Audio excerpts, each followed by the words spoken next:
Moteba ndeko balandi émission c'est mon tour nzambe azana bino bipai oyo bo juli baku ya kotala biso mokolo ya lelo na nzela ya masini ya chaîne télé la RTVS1 tozali vraiment na esengo mokolo ya lelo ya koyamba invité oyo azali ya ko présenter bino te mais ça fait vraiment longtemps oyo toyambi le na nzela ya émission na biso c'est mon tour. Il s'agit bel et bien du pasteur Josué Lokamba Oazali, responsable tout le pasteur visionnaire il y a église Mema mission évangélique Maranatha naye tolobela maram etali bonzambe kaka bonzambe et puis toloba mingi par rapport il y a programme Oyozali le 5 mai dans cette église Mema Oyozali na thème ya motuya topé ya mozindo les second souffle donc naye tolobela likambo topé moboko et simbi ces thèmes cette thématique combien important comme na tolobango siko na ebandelia émission le second souffle pour la ndingi msuto kena molai la renaissance les renouvellements le changement transformation ko botama ya sikezana ba ndenge belé menayi le jeunitaire il y a thème oyo ndeto ba kozwa ba précision par rapport na ngoto toujours yambe na émission na biso to yambe maboko kofunga ma epina bolingo nyoso ya Yesu Masia shalom bienvenue dans cette émission pasteur Josué. Shalom ndeko journaliste. Bonne santé pasteur. Santé ça bien nangolo ensemble. De éviter ce que vous présentez sous ma bonne année, mais je pense que pour une année, il y a 12 mois, 365 jours, les magasins qui sont souhaités battu, année malam parce que dans l'année 2019, ils allaient m'aller à Motokuta na émission. Mais s'il faudrait tout ça là, bilan il y a année 2018, pasteur par rapport à l'église, par rapport à la charge où Nzamba Pesayo na katia et tonga aux ali ko tambusa bilan ezalo lengi boni. Merci Namutuna Nayo. Nabi que bilan y année passée ezali positif parce que Nzamba sali pia minene, église évoluée, voilà. Et puis il y a encore même un changement d'adresse là où on était. Et c'est là que vraiment sumbu le beti toujours dindana mai bani mais on a eu une autre place, un bon endroit où vraiment tous évolué, tous ce qu'on a Kombe, avenue Kombe numéro 60 bar 65.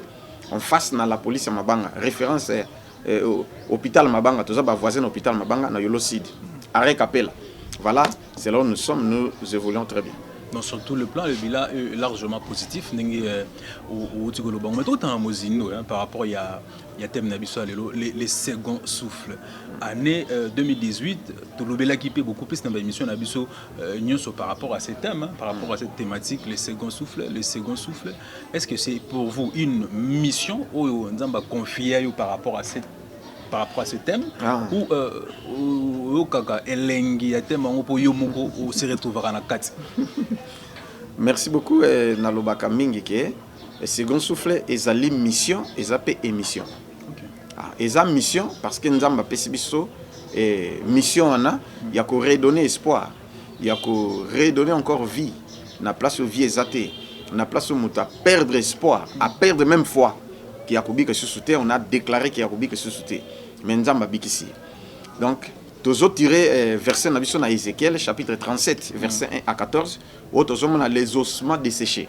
Qui est Nzamba tuni prophète Ézéchiel, a tuni obies que ossements oyo et qui revivre. Mais Ézéchiel a tali état yamikua. Parce que pas même squelette parce que bato n'habite sur bakufaki na épidémie Ebola ou quoi que ce soit nini mais du moins ba boaka bango et ba pola miku ezali déjà vraiment etika miku mais Nzamba tunier tellement prophète atali obi na habité yo mokondo yebi alors aibisi prophétiser likolo ya miku na kopesa yango vie étant à prophétiser mikuwa esangani et former squelette après misunina misisa ekoti po ekoti après bi souffler likolo nango a souffler nde komi batu au moins siko que espoir ezala kité mais voilà espoir yé abi c'est une grande armée yango siko nazoloba Nzambe eloka lobaki na obi que vous saurez que je suis l'Éternel. Je parle et j'agirai. C'est pourquoi moi je parle au nom de l'Éternel des armées qui est notre Seigneur Jésus-Christ. C'est pas moi le guérisseur mais c'est lui. Voilà, parce qu'il a fait de moi aussi un second souffle. Et en gros, un second souffle parce que ma vie passée, vraiment, j'étais misérable, pauvre, indigent, à point zéro. J'ai demandé même la mort, parce que je n'avais même pas l'envie de vivre. Mais il est venu, il m'a redonné encore la vie, il m'a redonné l'espoir. Et voilà, c'est pourquoi il m'a guéri. Et il guérit aussi d'autres personnes. Oui, Bokolanda. Voilà, Naza Moukousé. Donc, tu as image des moments l'autre mais tu lobby la soupe et l'émission où ils bandit déjà tu lobby là par rapport à Second Souffle. Vous faites nous avons une lourde charge. Ils allaient un combat, ils allaient un objectif. Yo, il fallait au Simba.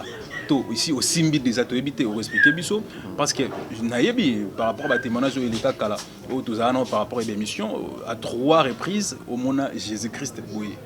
Personnellement donc physiquement tout le bata et c'est à ce moment-là Dieu vous a confié cette mission est-ce que c'est une charge pour vous ou c'est normal ou c'est facilement pour nanga eza charge nzamba pesi ngai ya ona zolo eza mission eza muta pesi charge ya okamba osala eza charge pour ngai oyo nzamba pesi ngai ke esengeli na accomplir yango na sa eza devoir nanga esengeli na accomplir yango pour charge nzamba pesi il faut na assumer yango il faut na kokisa yango apesi ngai yango na lobaki eza émission eza pe mission émission parce que tozo le kanaba TV na ba média par-ci par là mais mission nzamba pesi ngai yango wana so muta pesi mission c'est ka pesi charge.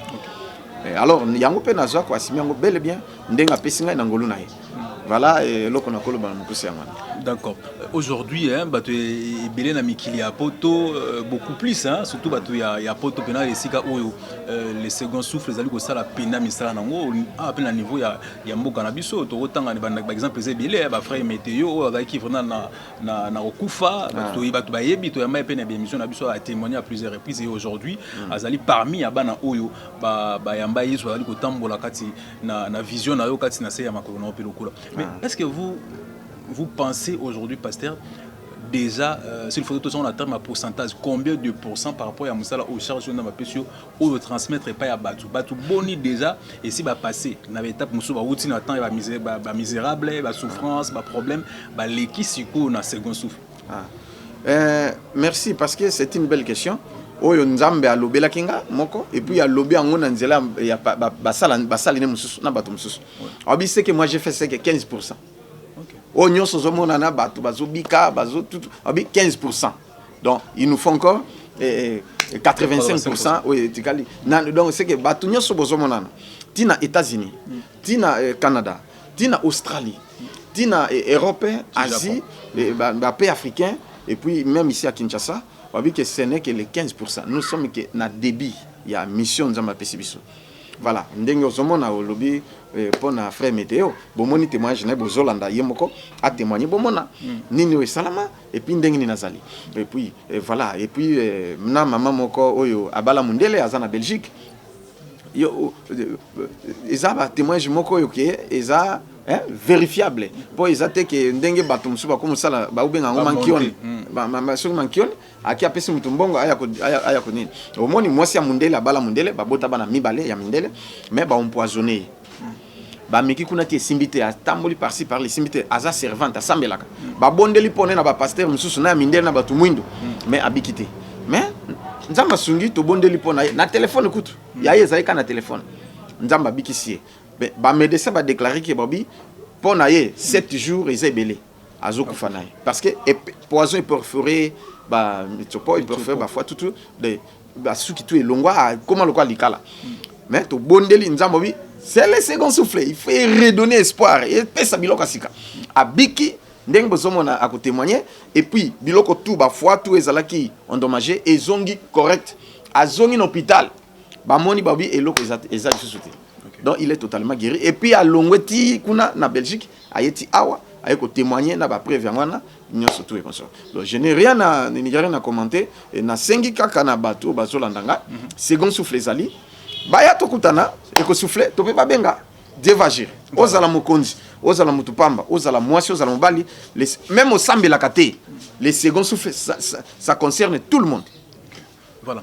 Autour de ça, la lésion, on a frère météo et puis na maman Nabiso avec empoisonné à niveau avec la poto. Total, 2 ou 3, voire même 4 témoignages. Et puis, Togozon a plateau, on a surtout une émission Nabiso par rapport à thème Nabiso à l'élo, les seconds souffles. Regardons et on se retrouve juste après. Merci, Moussa Nzambe, comme on a frère Arthur, Mateya Kingom o bayebi mingi na kombo artiste météo naza mo sepelisi bato na nzela etando ike donc na télévision na nzela ya théâtre. Merci beaucoup. Tomoni yo awa o lingi ya solo oyebisa bana nzambe témoignage moko ya muke oyo pe tokoloba muke te mais ya munene o nzambe asali pona yo pona ka résistant. Nzambe asali nini pona yo po tomona yo oya kotatola bana nzambe bayoka. Nzambe en tout cas aza nzambe. Babiso oyo lelo soki tobandi koleka boyi tobanda kopesa ba témoignage tokoki kobanda ngo sikoyo osila te ata des jours mais oyo vraiment nzambe asala mpona ngai na ye vraiment sikoyo kozwa solution oyo tobenga na ngai libiki biso na famille kokufa elataki biso kokufa elati biso leki moko akufi na accident bazalaki na défait sans souci oyo so alandi nga babwakeli maladie na tolo akufi. Et puis, il y a un grand frère sans souci, avec Pekokufa. Alors, esprit de mort, et là, Takinga, il makasi. Donc, il y a bundami mingi. Église, il y a été na kutanga bakombo ya ba pasteur na l'équité. En tout cas, na souffrir mingi nga buboni nga ndeko na météo sangwe panzana que météo a kufi plusieurs fois. Météo a kufi. Lelo tango na ndimi koya na église oyo et pas ya Mosali na Nzambe berger je suis au Kambakunz na mema en tout cas na moni ka o résista ipa na ngai eza vraiment lisusu te po année passée na lingaki na kufa ba betanga vraiment masasi na moi na 14h na kuya na balabala kipata o balabala ezaba ya ba parents na biso na ngai ko tambola lisusu te et puis makambo ne bandenga mingi ba betanga masasi soko te na mutu na nga awa naza na cicatrice yango na simbi awa soko ye awa na liboso awa cicatrice mususu yango yo oye na mukongo naza na mususu donc na leki donc na makambo moko ya mabe mingi balingaka kaka mutu na nga ekita mais na sambeli oza na église bo et après omona ba attaquer yo ezui l'église musu okende osambeli ozape bien ozokende pas ba attaquer le susu mais naza ko mitu na nga moko mais naza na ikate église naza ko sambela mais pourquoi ba attaquer les autres ngai bande ko nanga bozolanda nga frère na bino Arthur oboyo na komba météo na uti kozwa ba attaque il y a 3 ans passé wana vraiment za ko kufa na ngai makolo bo mona nde cameraman akozwa ba tâche oyo na lati quand même couper na koma fier ko lata couper makolo vimba ki ba mbasu ya makasi balongwe na mbasu ba yo betanga na makongo masasi donc na souffrir mais na komi ko vanda tina kata église même na zola na église bato ko seka bazo seka bata ko tchola bazo tchola moi sina bana ipana bango kolia na pasi donc nyoso na pasi musana zo sala su te mais nzambe atika inga ite na nzela ya moumbu na ye je suis le Kambakunz papa oyo asali ki lelo nga na zongeli musana nga donc babeti nga mukongo na bande ko tambola susu te donc nakenda ki déjà na kwei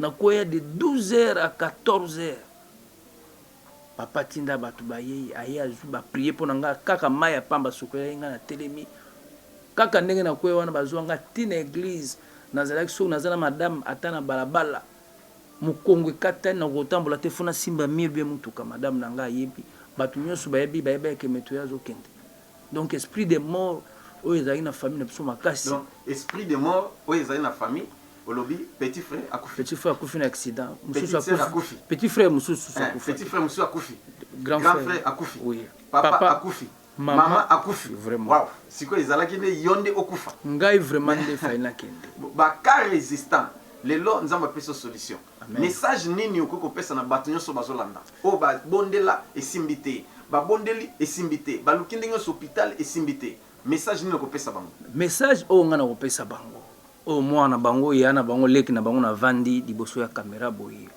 balembete bakao neza ko résister au salaka te donc ba prier pona yo musale yakate ba prier pona yo libale yakate ba prier pona yo kobote zalate ba prier pona yo donc élévation ezala kaka te bref donc ngai na pesa bino message boya na balabala kipata numéro 24 na commune ya Ngaba na référence ya Yolo Ezo so comme na Yolo Ezo otuni babala ki pata numéro 24 ba musu ba benga babala ba météo babala ba sans souci yango wana au koti du 29 au 30 na Ngaba du 29 au 30 okomona miracle yo bakano eza ko résister aux autres solutions T cette fois-ci solution yango oyo amen bo benda na bo ya ezala ozana poto ozana Afrique partout numéro ya téléphone bazo cha awa liboso ya télévision benga bande kono monike bakana bango eza ko résister ti lelo oyo ba ya le 29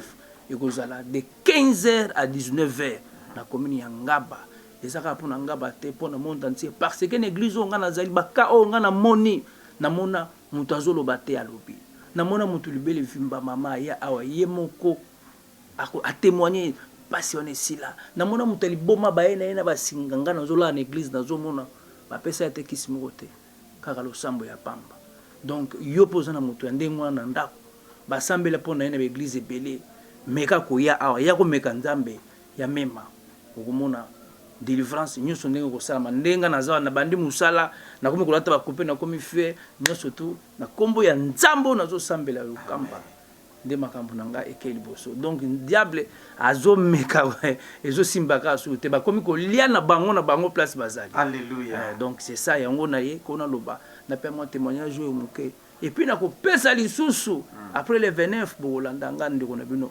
météo ou na comme frère Arthur nazalaki météo nyama solo donc na comme frère Arthur amen zamba pa alléluia amen na maman Viviane bon na banda Belgique on dit Belgique na ye kokoma nisikolo en tout cas ndenge bibielo de la absolue tango si kotia confiance pa ya Nzambe ya kotika yo te ozala seko molongi okozala confondu te naye kotatola gloire ya Nzambe na kati na esika oyo okoke ngakolokola makolo na Belgique tikoya esika oyo ezalaki eloko moko nakandaki te na Nzambe na nguya na ye adeplace ngati nakomi na esika mpona kotatola gloire na ye oyo nga na moni na nzela ya second souffle na kati na mema Alléluia. Même le continue. Non, continue. Nga nazalaki kopela naza baproblème eza nango ezangaka te mais nazalaki na kopela naza kopela nazoyeka eloko te nzokande nazalaki moto nasilaki koempoisonne epai nini naliaki poison nayebi te te Nzambe na nguya na ye amonisaki nga na nzela ya prophétie nde naye koyebake nalie poison mpe basalisi nga na hôpital ndenge nyonso na mindele kuna na Belgique na mikanda yango awa Alléluia. Yo moko koza mwesi ya mondele na bana na mondele nalakisa bino alléluia alobaka papa témoigner nga bana ya nalakisa bino ezaka mama moko nza mabikisi na Belgique akala mondele bakota bana pe ya mondele alléluia sino ayete tala ba preuve médicale yango alléluia nani mokonzi oyo tipoto yawa te o badocument ebele vraiment mais totanga nyonso eza te mais bomoni déjà badocument euti Belgique na minganga ya mindele mais bakoki poison te baoki mpo na ye esi aokenesuku mama tozongisi siko baloba na yo peuple de Dieu, Christ en nous l'espérance de la gloire. Amen. De la gloire, il y a Nzambe pour nous, Nzambe kufi katika hii peut-être na 10 jours ou 2 semaines na kufa. Na maandiko ya Nzambe, na Nzambe katika ngano sala na kufa. Satana azwa magano. Na usape musala Nzambe. Nzambe sala na Nzambe. Alléluia. Satana azwa magano. Nzambe na ngai mama wana ye afreye nzela. Tina ngene na kufa na musala na ye. Na ngano kwa recherche na Nzambe nika fukura kinzela na nzela ya internet. Na Nzambe wana abonda hiyo sotu na Nzambe apoteli kwa musala na ye lobi. Yeye wana ifoko kutana na ye kuna maladi na yo. Amen amen. Basali na Nzambe mususu basambelaki mpo na ngai na Nzambe afei nzela te nakuta nayebaki yaka mokolo moko basambeli mpo na yo na obiki kaka nabiki te olobi délivrance eka bokoko esimbi te monganga oyo mindele oyo toka kochange makila bazongisi mosusu me esimbi te baobika kobika te basala nzambe mpe mosusu basali babondeli me esimbi te nani mokonzi me nga nazali levendre naza na ngai grave te oyo aza grave ezali yesu nde alobi akutani na mosala ya nzambe na telefone sikoyo ndingi nini sikoyo nasili kobika naza bien mpona komona nga soki bomonaki ngai quelque temps avant parce que nakutanaki na mosali na nzambe na téléphone simplement ezalaki na juillet donc juillet wana ti lelo changement emonaki makasi parce que nazalaki mokutu moto nakondaki boye nakondaki lokola makaku okobimatesilaki kotika bafoto awa soki namonisini yango nazalaki lokola makaku nazalaki lokola motu te okononga nakoka sikoyo répondre so toyo makasi Amazon et puis ici la foi et puis ici l'estomac et puis ici la vesicule biliaire et puis ici la poumon et puis ici la reine et puis ici la ganglion kasi na ngai la ganglion et quand il a ici ma cœur pour la kende ensemble na lola na mawana yo abiki singai ya mona yo kwa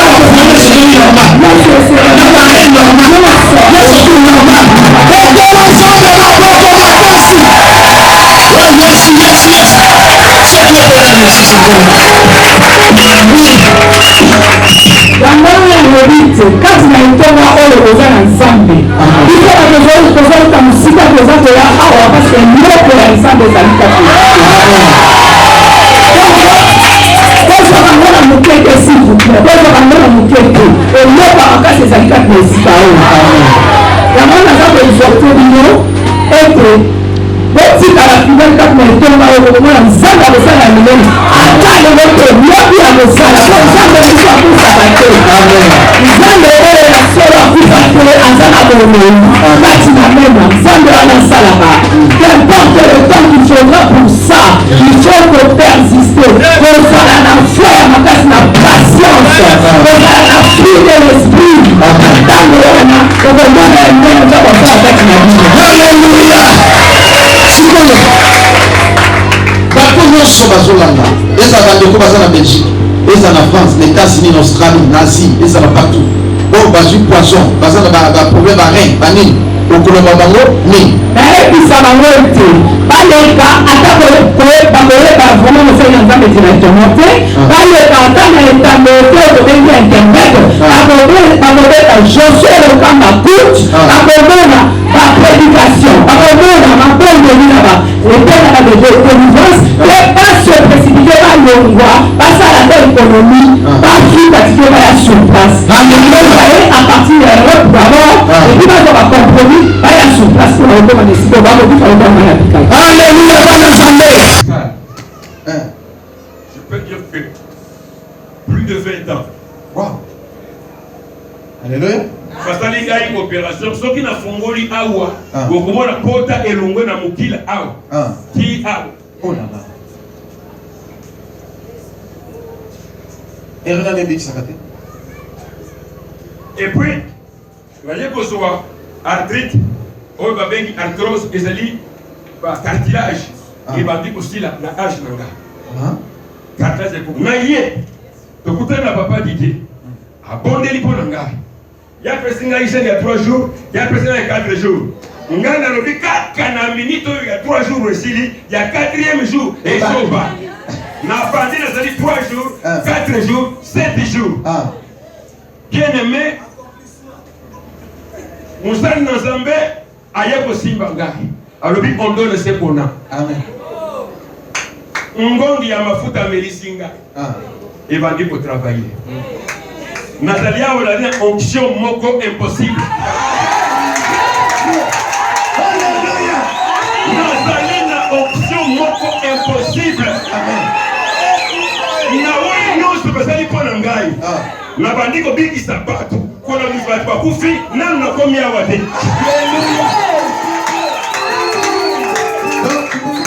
toyebake oza mosala nzambe Yesu nkolo nayaki mpo okonfirme ngai si je suis un homme de Dieu ou pas. La grande surprise ya confirme ngai nanu nayebisi te je suis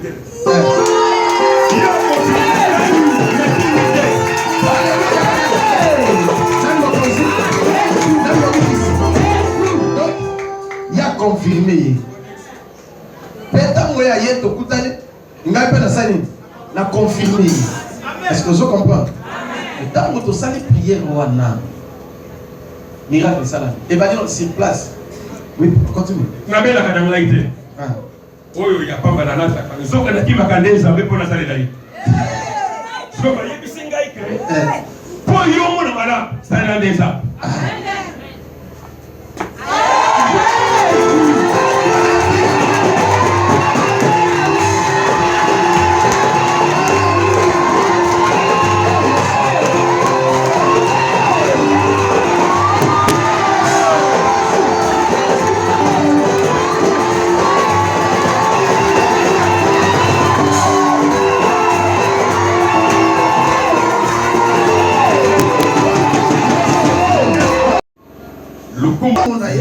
Samba fongo le susu ye, samba wendre ye le susu, a se manifester na Congo na Sokondeli. Zambe, yo tine kapamba te, yala ndemo bikisi ye kono yesu, abiki pona mbela. Mais des choses, onction na yo, ela de susu, onction na miracle, na prodige, na signe. Au nom de Jésus, miracle susu, landa vina yo. Yo sala be exploit na Zambe, on a déclaré mon ta changer à ça. Amen.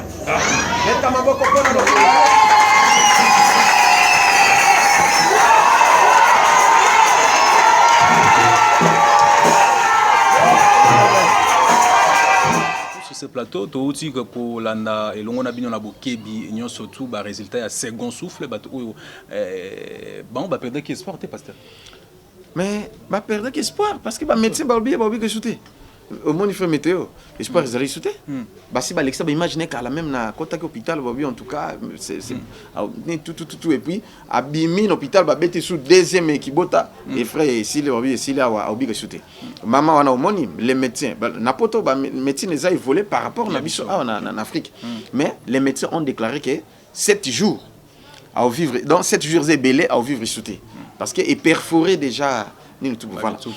Voilà encore l'autre papa où il y a Zobino quoi Janspil et wana. Hein? Azapé Moussa Nzambe a tamboli bisque belé na hernie discale. Pendant plus de 20 ans. Nabi plus de 20 ans. A souffrir nango et azalaka na ceinture. Mettant ngaye to bondeli. Nzamba bikisie. Sur place, il y a des allégués sur place longo la ceinture oza nango na longo la ubika siko. Abiki. Et abini to ebaki peta kaza pasteur mais du moins nzamba yeko lakisake ozala mosala nzambe talabo voilà mais lelo yona zobina azo sepela et ça fait la joie et pese souffle et azongi même na kosa la nzambe parce que akoma ki inapte moya sa la kutu nzambe ezala kita boyaki mais lelo azongi et second souffle donc même ba don yomo ka témoigner obiki même don ya guérison même bibembe akomose kusi waouh esiko nzamba zalokum voilà. Pasteur, quelles sont les conditions pour la moto ou à la biso dans la katia kolegisa banzela ya bazone d'ombre tout le ba souffrance ou ya perte d'espoir azomoni que non mamba simba les souté ba conditions ezani pour la moto en longue en étape wana à mon ayepe second souffle passer de l'autre côté. Merci beaucoup et dans toute chose il y a toujours des conditions parce que même Christ Jésus on a zoloba tant abimela kingai aibisa kingai que Josué ce monde est régi par des lois et des principes dont l'homme doit respecter et vivre les miracles. Alors, attention, les chrétiens sont les plus négligents du monde. Mais toi, ne sois pas négligent. Et dis à tes frères et sœurs partout dans le monde de ne pas être négligent. Vous comprenez ce que on ne saura pas donner toutes les conditions. Mais simple et facile comme bonjour. Et ça, toujours dans la Bible. Mais la première condition, c'est-à-dire de venir nous rejoindre ou de nous appeler. Ou notre adresse est là. Venez, tout content. Voilà, et puis nzamba sali bato bazuta Australie. Ba yeto kutani to bondeli nzamba bikisi. Bato bazuta bipai na bipai. Brazzaville, Cameroun, Angola et voilà, beaucoup là ba kutema Angola, ba yana mutu ya liboma bakangi singa sou alobakate te liboma lisusu. Azu second souffleti, lelo azu musala azu sala alobi et abikine na liboma, c'est tout. Voilà. Ce qui tout ça ba témoignage ça ebele. Mais du moins na 5 conditions ezalika ke publiquement dans Zoloba, parce qu'on ne saura pas tout dire. Condition ezali, Yesu azali nzambe. ndimela lokola mokonzi pe mobiki si c'est lui oyo asimbi fungola. S'il ouvre, personne ne peut fermer, et s'il ferme, personne ne peut ouvrir. Voilà, et voilà, c'est facile. Ceux qui n'ont ndimeli était, nous sommes là. Benga biso, comme ça, c'est ce qu'il faut faire. Voilà. Alors, on a prise en charge sur le plan spirituel. Hein, donc, on va accompagner bien parce que ça, c'est une bonne chose. Parce que toujours, on a un bébé, il y a l'église à niveau, il y a États-Unis, il y a Japon, l'église même, elle est représentée donc presque partout dans le monde. Mais au ça, tout le monde a maquillé l'été pour passer les bébés, des grands maquillés, tout le pays maté. Mais au final, on a effacé, on a normal. Est-ce que ils ont donc orgueil, tout le lendo, ils ont maquillé en haute. Bon, exact. Parce que la Bible lobby, Dieu résiste aux orgueilleux et il fait grâce aux humbles. Voilà, si ce qui est l'église de Fungwami, et ça n'a pas été. Nous avons l'église en Australie, et Fungwama Kala. Nous avons l'église à Paris, Bibale, à Paris. Nous avons l'église en Allemagne. Nous avons l'église à Calgary. Nous avons l'église à Toronto, na ville Hamilton. Nous avons l'église na Japon. Nous avons l'église na Nini. New York. Bon, si on est tout au consacré, tout au consacré, pasteur, couple. Bauti na Californie. Bauta l'image à Californie, bauti Californie, tibaye awa. Et puis bazui sengeli bazwa to consacrer bango et puis bazongi base bakome. Bientôt Californie pe ba fungola déjà parce que to consacrer bango bangana. OK. Bauti Californie baye po bazala kuna. Et puis bazongi, voilà c'est ça. Si on ngana ko beta to na ndenge. Les un simple instrument on nzamba utiliser neti boy fona kende Rwanda na kende Burundi pona ko fungola kuna po bandimba ko mibele bazobenga ngai bon na bana ko freiner pona evronde to bando tonga église d'ici là c'est aussi je pense na ko kende pona utaki déjà voyage msusu et puis na Côte d'Ivoire na Abidjan Ghana Togo et puis toyo ko zonga. Voilà, c'est simple. Si on a besoin de tout l'année, dans les canaux passeport, dans ça, voilà, te, wana, eza, jar nangate. Je suis le moindre de tous les évangélistes du monde. D'ailleurs, appelez-moi frère Josué. Je ne suis pas bishop, ni archibishop, ni pape, ni qui que ce soit. Bobé ngata frère, hein? Voilà. Jésus trois fois physiquement, par-ci par-là, puissamment. Mais Aza effacé, vous êtes à féliciter, hein, donc dans Bazalokum par rapport à Nango. Mais tout quand on a beaucoup à notre bain des émissions par rapport au programme où il y a le 5 mai, où les alliés na thème automesana sur les seconds souffles, mais particulier, hein, donc particularité plutôt, il y a un programme où il y a le 5 mai et Zanini. Est-ce que Ezaka local il y a année passée les cas quand il y a bané monsieur les cas qui tout où il y a cette fois-ci, dans Babagisi dimension toi tu accent né logo moro songol. Merci. Nalobi boy parce que moi au avril ndé to koti ah oui moi à second souffle. Bon voilà tout ça dans le programme lundi prière à délivrance de 18h à 20h30. Yaka nzamba osala na venu Kombe numéro 60/65.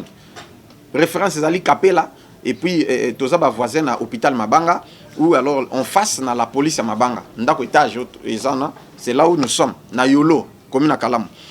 Adresse à Ngonezoleka. Alors Tozali, le mercredi et vendredi, de 17h à 19h30, prière à second souffle. Na dimanche de 9h à 12h30. Mais clôture na yango ezali mukoloya le 5 mai, dimanche le 5 mai, de 9h à 12h30. Wana ata osambela kawapi. Ata oza na islam, ata ozali na kimbangiste, ata oza na catholique, ata oza na protestant, to poni mutute. Même na osambela kapete, oza na réveil, même oza mosala nzambe. Parce que to yambana basala nzambe to bondeli nzamba pe second souffle boya mukolo ya le 5 mai dimanche le 5 mai to kutani na 9h tikino 12h30 wana ikozala matin ya muke prière ya second souffle pe bokomona ni nzambo sa no pona ba o siko tamsu ba libanda mboka ba tala biso ba bato bazoyaka bato bazouta bini tu bazoyaka chaque fois ndenge to sabe lelo ba musu ba Belgique ba musu bazuta bazokoma déjà lelo bon ba musu soupe bakoya alors bo baza libanda peut-être so 8 moyen ya koya te benga biso programme na bino ezali boy bato libanda jeune ezali le 28 le 29 le 30 le 1er le 2 donc jeune et yangwana le 28 du 28 avril jusqu'au 2 mai. OK. Wana jeune na bino ndenge bokosala bobandolia kana pokwa. Pendant la journée bomela mai to PJ ou quoi que ce soit.